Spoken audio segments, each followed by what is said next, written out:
promised to be a lot shorter than what you just watched. I won't take it personally if you've never heard of me. I'm the new senator from the great state of Michigan, where I grew up. I've been in public service my entire life because I happened to be in New York City on 9/11 when the Twin Towers came down. Before the smoke cleared, I knew I wanted to make a life in national security. I was recruited by the CIA and did 3 tours in Iraq alongside the military.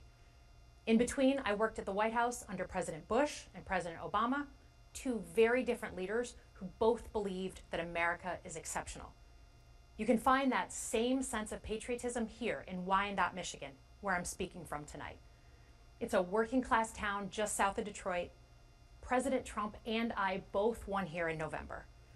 It might not seem like it, but plenty of places like this still exist across the United States. Places where people believe that if you work hard and play by the rules, you should do well and your kids should do better. It reminds me of how I grew up. My dad was a lifelong Republican, my mom a lifelong Democrat. But it was never a big deal because we had shared values that were bigger than any one party. We just went through another fraught election season. Americans made it clear that prices are too high and that the government needs to be more responsive to their needs. America wants change, but there's a responsible way to make change and a reckless way. And we can make that change without forgetting who we are as a country and as a democracy. So that's what I'm going to lay out tonight. Because whether you're from Wyandotte or Wichita, most Americans share 3 core beliefs: that the middle class is the engine of our country, that strong national security protects us from harm, and that our democracy, no matter how messy, is unparalleled and worth fighting for. Let's start with the economy. Michigan literally invented the middle class, the revolutionary idea that you could work at an auto plant and afford the car you were building. That's the American dream. And in order to expand and protect the middle class, we have to do a few basic things. We need to bring down the price of things we spend the most money on: groceries, housing, healthcare. We need to make more things in America with good-paying union jobs and bring our supply chains back home from places like China. We need to give American businesses the certainty they need to invest and create the jobs of the future. And we need a tax system that's fair for people who don't happen to make $1 billion. Look, the president talked a big game on the economy, but it's always important to read the fine print. So, do his plans actually help Americans get ahead? Not even close. President Trump is trying to deliver an unprecedented giveaway to his billionaire friends. He's on the hunt to find trillions of dollars to pass along to the wealthiest in America. And to do that, he's going to make you pay in every part of your life.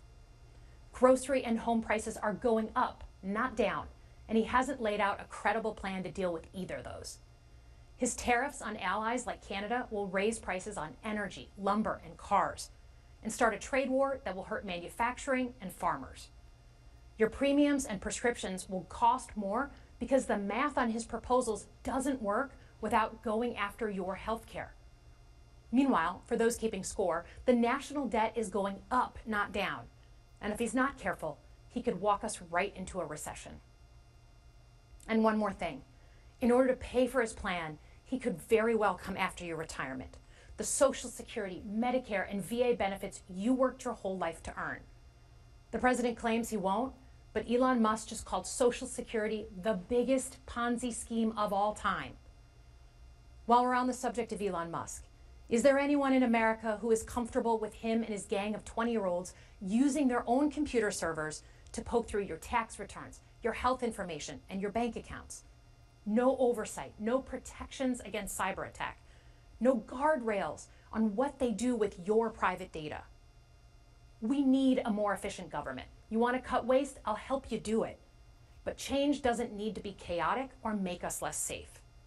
The mindless firing of people who work to protect our nuclear weapons, keep our planes from crashing, and conduct the research that finds the cure for cancer, only to rehire them 2 days later?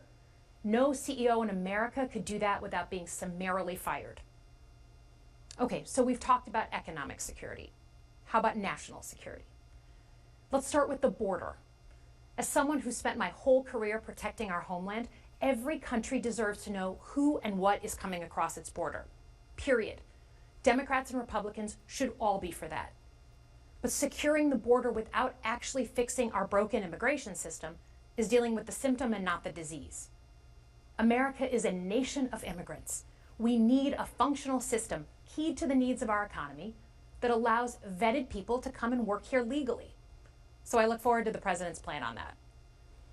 Because here's the thing, today's world is deeply interconnected.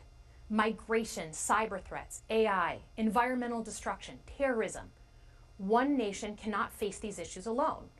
We need friends in all corners, and our safety depends on it. President Trump loves to say peace through strength. That's actually a line he stole from Ronald Reagan. But let me tell you, after the spectacle that just took place in the Oval Office last week, Reagan must be rolling in his grave.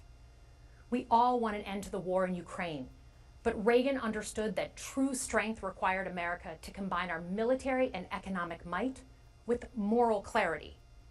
And that scene in the Oval Office wasn't just a bad episode of reality TV. It summed up Trump's whole approach to the world. He believes in cozying up to dictators like Vladimir Putin and kicking our friends like the Canadians in the teeth. He sees American leadership as merely a series of real estate transactions. As a Cold War kid, I'm thankful it was Reagan and not Trump in office in the 1980s. Trump would have lost us the Cold War. Donald Trump's actions suggest that in his heart, he doesn't believe we're an exceptional nation. He clearly doesn't think we should lead the world. Look, America is not perfect, but I stand with the majority of Americans who believe we are still exceptional, unparalleled.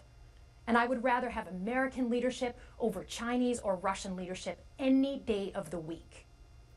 Because for generations, America has offered something better.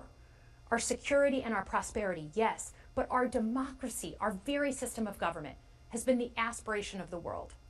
And right now, it's at risk. It's at risk when the president decides you can pick and choose what rules you want to follow, when he ignores court orders and the Constitution itself, or when elected leaders stand by and just let it happen. But it's also at risk when the president pits Americans against each other, when he demonizes those who are different and tells certain people they shouldn't be included.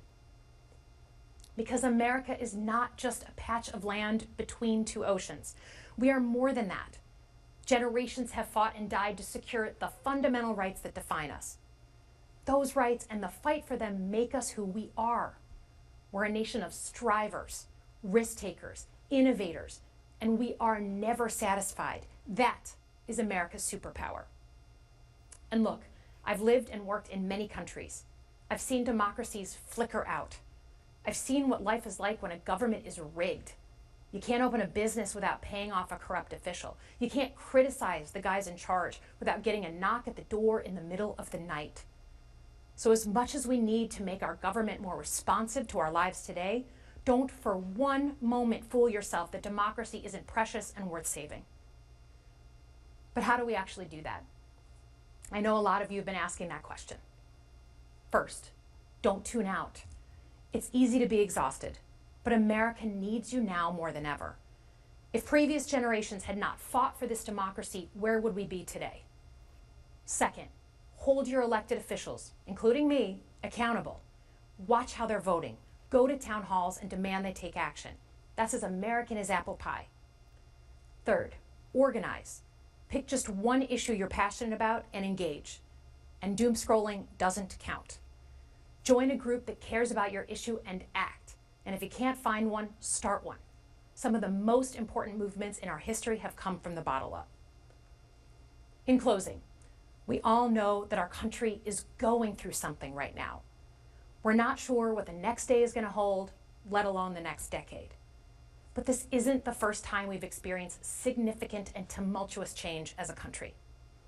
I'm a student of history, and we've gone through periods of political instability before. And ultimately, we've chosen to keep changing this country for the better. But every single time, we've only gotten through those moments because of two things: engaged citizens and principled leaders. Engaged citizens who do a little bit more than they're used to doing to fight for the things that they care about, and principled leaders who are ready to receive the ball and do something about it. So thank you tonight for caring about your country, Just by watching, you qualify as engaged citizens. And I promise that I and my fellow Democrats will do everything in our power to be the principled leaders that you deserve. Good night, everyone.